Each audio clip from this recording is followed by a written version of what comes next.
এই গাইস আজকে তোমাদেরকে আমি আমসত্ত্ব বানানোর রেসিপিটা দেখাবো। যদিও ভালোভাবে আমি কিছু করতে পারি না। যদি ভুল হয়ে যায় তো অবশ্যই ক্ষমা করে দিও। তো ১ম এ আমটা আমি ভালোভাবে কেটে নিয়েছিলাম। কেটে নেওয়ার পর এটার সাহায্যে মানে যেটাতে আদা ছিলে না ওটার সাহায্যে আমটাকে কিন্তু আমি ছিলে নিচ্ছিলাম এবং আমের রসটা কিন্তু বের করে দিয়েছিলাম। তোমরা দেখতে পাচ্ছ গামলাতে কতটা রস আমি বের করে নিয়েছি।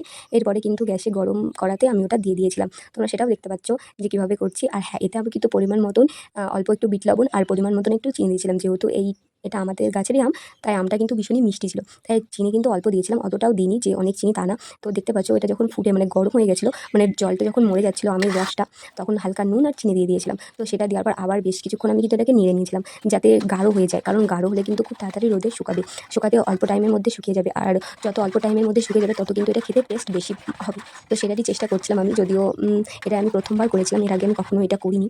তো বলো তোমরা যেটা কেমন হয়েছে। তো আমি একটু দেখছিলাম যেটা গাঢ় হয়েছে কিনা হাত দিয়ে নেড়ে নেড়ে ভালো করে, যে যখন এটা ভালোভাবে গাঢ় হবে তখন কিন্তু আমসত্ত্বটা প্রস্তুত। তো তোমরা দেখতে থাকো আমি কীভাবে এটা করছি।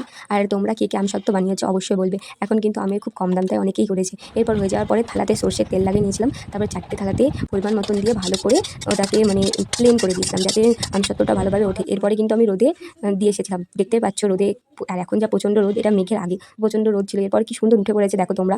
আমার তো খেতে এটা ভীষণই ভালো লাগছিলো। তো